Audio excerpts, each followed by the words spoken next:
안녕하세요. 김충만 목사입니다. 사도행전 7장 1절에서 16절 말씀을 통해 은혜를 나누고자 합니다. 대제사장이 이르되 이것이 사실이냐? 스데반이 이르되 여러분 부형들이여 들으소서. 우리 조상 아브라함이 하란에 있기 전 메소포타미아에 있을 때에 영광의 하나님이 그에게 보여 이르시되 내 고향과 친척을 떠나 내가 내게 보일 땅으로 가라 하시니 아브라함이 갈대아 사람의 땅을 떠나 하란에 거하다가 그의 아버지가 죽음에 하나님이 그를 거기서 너희 지금 사는 이 땅으로 옮기셨느니라. 그러나 여기서 발 붙일 만한 땅도 유업으로 주지 아니하시고 다만 이 땅을 아직 자식도 없는 그와 그의 후손에게 소유로 주신다고 약속하셨으며 하나님이 또 이같이 말씀하시되 그 후손이 다른 땅에서 나그네가 되리니 그 땅 사람들이 종으로 삼아 400년 동안을 괴롭게 하리라 하시고 또 이르시되 종 삼는 나라를 내가 심판하리니 그 후에 그들이 나와서 이곳에서 나를 섬기리라 하시고 할례의 언약을 아브라함에게 주셨더니 그가 이삭을 낳아 여드레 말에 할례를 행하고 이삭이 야곱을 야곱이 우리 12조상을 낳으니라. 여러 조상이 요셉을 시기하여 애굽에 팔았더니 하나님이 그와 함께 계셔 그 모든 한난에서 건져내사 애굽왕 바로 앞에서 은총과 지혜를 주심에 바로가 그를 애굽과 자기 온 집의 통치자로 세웠느니라. 그때 애굽과 가나안 온 땅에 흉년이 들어 큰 환난이 있을세 우리 조상들이 양식이 없는지라. 야곱이 애굽에 곡식이 있다는 말을 듣고 먼저 우리 조상들을 보내고 또 재차 보내매 요셉이 자기 형제들에게 알려지게 되고 또 요셉의 친족이 바로에게 드러나게 되니라. 요셉이 사람을 보내어 그의 아버지 야곱과 온 친족 75사람을 청하였더니 야곱이 애굽으로 내려가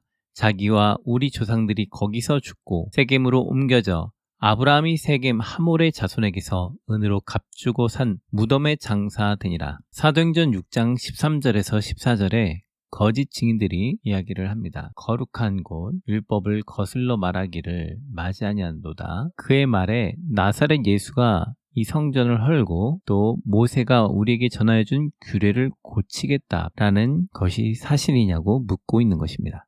제명이 율법을 거슬렀는가? 성전을 헌다라는 것인가? 율법을 바꾼다라는 것인가? 에 대해서 묻고 있는 것입니다. 스데반이 얼마나 하나님의 말씀을 사모하고 열심히 읽었는지 그가 대답을 하는 모습을 통해 성경을 매우 열심히 읽고 예수 그리스도의 말씀과 관련된 것들을 이해하기 위해서 얼마나 노력하고 힘썼는지 알 수가 있습니다. 2절 스데반이 이르되 여러분 부형들이여 들으소서. 우리 조상 아브라함이 하란에 있기 전에 메소포타미아에 있을 때 영광의 하나님이 그에게 보여 우리가 흔히 잘 알고 있는 메소포타미아 문명, 거기 있었던 거죠. 그곳 하란 지역에 있었습니다. 거기에서 아버지가 우상을 만드는 사람이었는데 그곳에서 나무를 깎아 의자를 만들기도 하고 사람 모양을 만들기도 하는데 사람들이 나무에 앉기도 하고 나무에 절하기도 하는 모습을 보고 이상하게 생각했겠죠. 그래서 전능하신 하나님을 찾았을 것으로 보입니다. 그래서 하나님께서는 아브라함에게 나타나셨고 그를 인도하시기 시작하셨습니다. 3절 이르시되 내 고향과 친척을 떠나 내가 내게 보일 땅으로 가라 하시니 하나님께서 보일 땅으로 가라고 합니다. 친척을 떠나. 이 표현이 되게 이중적입니다. 왜냐하면 육적으로 보이는 땅이기도 하면서 육적으로 보이지 않는 하늘의 땅이기도 한 거죠. 그러니까 아브라함은 지금 믿음으로 저 천국을 향해 가기도 하면서 하나님이 주실 그 땅을 향해서 가기도 하는 것입니다. 즉, 그 땅은 육적으로 보이는 땅은 결국 믿음으로 향하는 그 땅과 관련이 있는데 그 땅으로 가면서 고난과 역경과 어려움을 믿음으로 승하하며 이겨내 가는 과정을 통해 믿음의 성장과 그리스도를 만나는 과정이 생긴다라는 것이죠. 그러니까 우리가 이 땅에서 경험하고 고난 가운데 나아가며 하나님께서 약속하신 그 땅을 향해서 나아갈 때 겪는 어려움들은 육적으로 보이기는 하지만 그것이 결국 최종적인 목표는 아니라 하나님께서 주실 영원한 땅을 향해서 가기 위해서 우리를 훈련시키시고 우리를 가다듬으시는 것으로 볼 수가 있는 것입니다. 4절에 아브라함이 갈대아 사람의 땅을 떠나 하란에 거하다가 그의 아버지가 죽음에 하나님이 그를 거기서 너희 지금 사는 이 땅으로 옮기셨느니라. 갈대아 우르에서 떠나 하란에 거하다가 아버지가 죽자 본격적으로 믿음의 여정을 떠나기 시작했죠. 아버지가 계실 때는 함께 그 일들을 감당하는 데 있어서 어려움을 겪다가 아버지가 떠나니까 이제 본격적으로 믿음의 여정을 떠나기 시작합니다. 5절 그러나 여기서 발 붙일 만한 땅도 유업으로 주지 아니하시고 다만 이 땅을 아직 자식도 없는 그와 그의 후손에게 소유로 주신다고 약속하셨으며 하나님께서 땅을 주신다고 해서 정말 멀고도 먼 그런 여정을 떠나서 땅에 도착했는데 땅을 아브라함이 산 적이 없습니다. 딱 무덤 하나만 샀습니다. 아브라함도 그 믿음의 여정을 통해서 깨닫게 된 것은 그가 하나님께서 인도하신 땅은 저 천국이라는 것, 그리고 이 땅은 지금 자기에게 소유된 것이 아니라 믿음의 후손들이 나라로 받게 될 것이다 라는 것을 명확하게 알았다라는 것이죠. 왜냐하면 그 땅에 도착을 했더니 이미 살고 있는 원주민들이 있는 것이죠. 그 땅을 돈을 주고 사거나 전쟁을 통해서 얻으려고 하는 것이 아니라 그 땅에서 그 사람들과 어울려 살면서 하나님과 동행하는 가운데 하나님과 함께하는 가운데 희노애락을 경험하면서 어려움을 경험하면서 하늘의 처소를 향해서 달려가는 모습을 볼 수가 있습니다. 아브라함은 가난하지 않았습니다. 되게 갑부였습니다. 318명을 거느릴 정도로 그는 한 촌락의 아니면 한 나라의 왕처럼 굉장히 부한자였습니다. 그럼에도 불구하고 그는 집을 짓지 않았습니다. 고대 그때 당시에 사람들이 2층으로 된 집을 짓기도 하였는데 아브라함은 집을 짓지 않냐고 텐트에서 살면서 살아가는 것을 볼 수가 있는 것이죠. 그러니까 그는 확실하게 이 땅에서의 어떤 목적을 갖고 우리처럼 하나님 이 땅에서 부자 되게 해주세요. 이 땅에서 잘 살게 해주세요. 이렇게 기도했다기보다는 하나님께서 자신을 그 땅 가운데 인도하시면서 자신이 거하고 있는 환경 가운데 하나님을 섬기며 저 천국을 향해서 가고 믿음의 후손들에게 약속하신 그 기업들을 기대하며 하루하루 하나님을 찬양하면서 나아갔다라는 것이죠. 6절 하나님이 또 이같이 말씀하시되 그 후손이 다른 땅에서 나그네가 되리니 그 땅 사람들이 종으로 삼아 400년 동안을 괴롭게 하리라 하시고 하나님께서 아브라함에게 미리 미래의 일들을 알려주셨습니다. 그것은 너희 자녀들이 이 땅을 쉽게 얻는 것이 아니라 종으로 400년 동안 다른 땅에 있다가 오게 된다라는 것이죠. 그러하였기 때문에 더욱더 아브라함은 그 땅을 사지 아니하고 하나님을 경외하면서 자신의 자손들이 주님 앞에서 더욱더 잘 쓰길 기도했는지 모르겠습니다. 우리 같으면 그런 일이 없게 하려고 땅을 사고 집문서를 만들고 유언을 남기고 비석을 세워서 대대손손 자자손손 그 땅이 자손들에게 물려짐을 증거로 남겨서 하려고 했을 텐데 아브라함은 이 말을 듣고도 요동하지 않냐고 하나님만을 바라보며 그의 후손들이 하나님 앞에서 잘 되길 그냥 기도할 뿐이죠. 결국 아브라함은 이삭 한 명만 낳지 않았습니까? 그 한 명을 통해서 민족을 형성하고 나라를 형성하도록 하나님께서 인도하고 계시는 것이죠. 하나님은 많고 적음의 숫자의 중요성이 있는 것이 아니라 자신의 마음 가운데 자신의 뜻대로 순종하는 자들과 함께 하심을 보여주고 계시는 것이죠. 7절 또 이르시되 종 삼는 나라를 내가 심판하리니 그 후에 그들이 나와서 이곳에서 나를 섬기리라 하시고 하나님께서 그 종 삼았던 나라들을 심판하시고 끊으신다 라고 말씀을 하고 계십니다. 우리는 예수 그리스도가 없을 때 우리가 예수 그리스도를 믿지 않았을 때 종이 되어 유배지에서 종으로서 살던 자들이었습니다. 그런데 주님께서 사단의 세력들을 심판하시고 우리를 그 유배지에서 꺼내주시는 것이죠.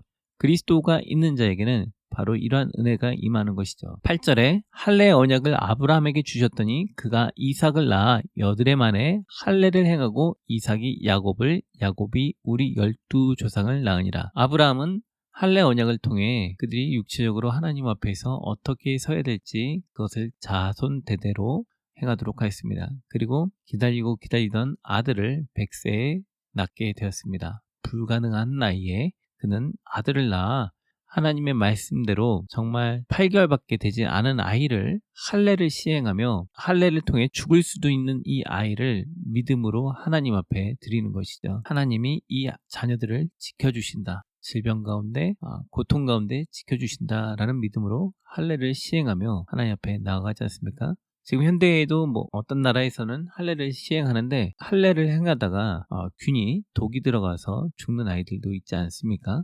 현대에는 병원들이 발달되어 있어서 의학적으로 잘 처리를 해주지만 고대에는 그런 것들이 없었기 때문에 많은 어려움이 있을 수 있겠죠. 쉬운 일은 아니었을 겁니다. 그럼에도 그 하나님께서는 이삭 한 명을 통해 12명을 낳도록 허락하셨습니다. 9절 여러 조상이 요셉을 시기하여 애굽에 팔았더니 하나님이 그와 함께 계셔. 하나님께서는 계획이 있으셨죠. 그래서 12명의 자녀 중 한 명을 미리 애굽 땅으로 보내셨습니다.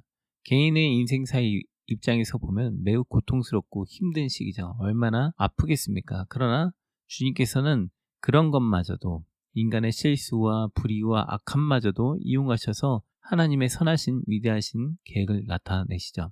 요셉을 시기하여서 판 그 형들을 하나님께서 심판하시고 소멸하는 것이 아니라 그 가정 속에서 치유와 회복과 용서를 경험하게 하시고 또한 그것을 하나님의 구원의 도구로 사용하셔서 요셉을 통하여 구원하시는 그런 일들을 볼 수가 있습니다. 한 개인사의 입장에서는 매우 고통스럽지만 그것은 모두 다 인간의 욕심과 불의와 시기들을 통해서 이루어진 것이고 그것을 하나님께서 선하게 바꾸어 이루시는 것이죠.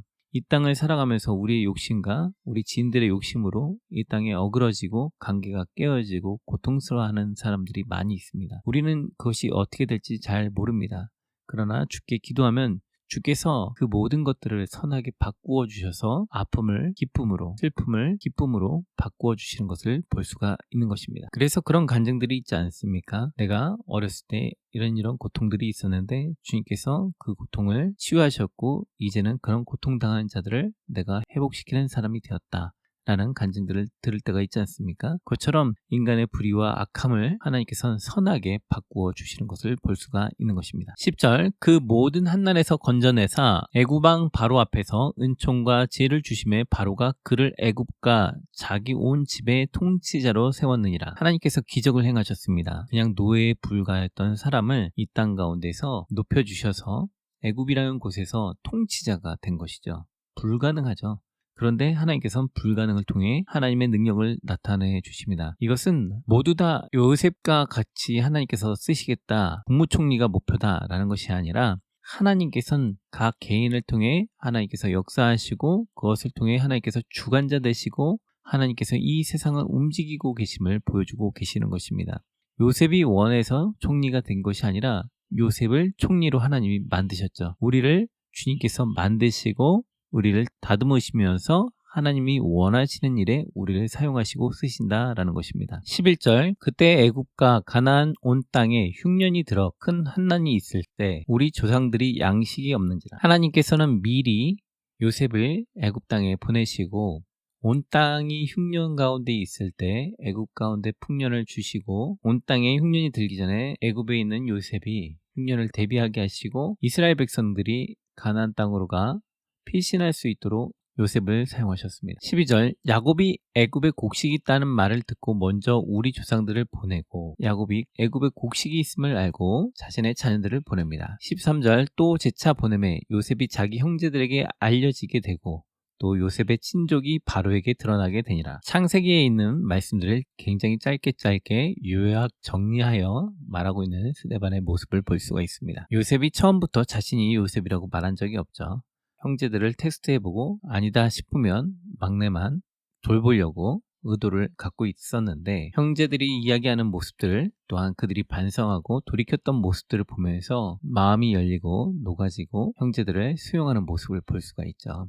얼마나 요셉이 고통스러웠겠습니까? 엄마만 총 4명, 배다른 형제만 총 10명, 엄마들끼리 시기 질투가 있고 형제들이 자기를 미워하고 자기 자신은 아빠한테 사랑을 독차지하려고 아버지한테 형제들을 갖다 일르고 이런 모습을 볼 때 조용하지 않은 집이었죠. 요셉의 인생도 매우 고통과 아픔이 많았습니다. 근데 주님께서 총리로 만들어주시고 결혼하게 해주시고 자녀를 낳으면서 그 마음의 짐들을 하나씩 내려놓고 있던 차에 주께서 가뭄이라는 것을 통해 자신의 가족들을 다시 만나도록 기적과 같은 역사를 해주셨습니다. 한 집안이 깨져서 이혼을 하거나 갈라져 있었는데 하나님의 은혜로 마음을 추스리고 회복하고 시간을 보내며 은혜 가운데 나가고 있는데 하나하나 회복되어지면서 가정이 돌아오고 회복되어지는 것을 보게 되는 것이죠. 기도하고 말씀에 깨어있는 자를 통해서 하나님께서 가정을 회복시키시고 치유하시는 모습을 볼 수 있게 되는 것입니다. 14절 요셉이 사람을 보내어 그의 아버지 야곱과 온 친족 75사람을 청하였더니 요셉이 있는 곳으로 모두 몇 명이 갔냐면 75명이 갔다고 합니다. 15절 야곱이 애굽으로 내려가 자기와 우리 조상들이 거기서 죽고 16절 세겜으로 옮겨져 아브라함이 세겜 하몰의 자손에게서 은으로 값주고 산 무덤에 장사되니라. 모두 다 애굽 땅으로 갔는데 모든 가족들이 다 죽었습니다. 근데 요셉도 야곱도 하나님께서 약속하신 그 땅을 그리워하면서 아브라함이 무덤만 사놓은 그 가나안 땅에 장사되었습니다. 우리는 사나 죽으나 바로 그 땅, 본향, 하나님의 약속 그것을 사모하면서 가는 사람들입니다. 얼마나 사모했냐면 이들은 무덤마저 애굽 땅이 아니라 가나안 땅에 가 묻히길 원했습니다. 자신이 하나님과 약속되어 있는 땅, 그 땅에서 하나님의 약속을 기다린다라는 마음으로 자신의 후손들에게도 본이 되어지고 또한 자기 자신의 신앙적으로도 단단한 모습을 보여주는 것을 볼 수가 있습니다. 오늘 이 말씀을 통해서 느낀 점은 하나님께서 한 사람을 선택하셔서 하나님을 사랑한 그 한 사람을 복을 주셔서 그 집안이 주님을 믿게 되고 그 집안이 나라를 이루고 민족을 이루는 모습을 보게 되었습니다. 하나님을 더욱더 사랑하자 하나님을 잘 섬기면 어렵고 힘든 일이 닥쳐도 주께서 보호하시고 인도하셔서 그 집안을 구원하시고 복된 길로 인도하신다라는 것을 깨닫게 되었습니다. 오늘 하루도 주님 안에서 승리하시고 행복한 하루 되세요.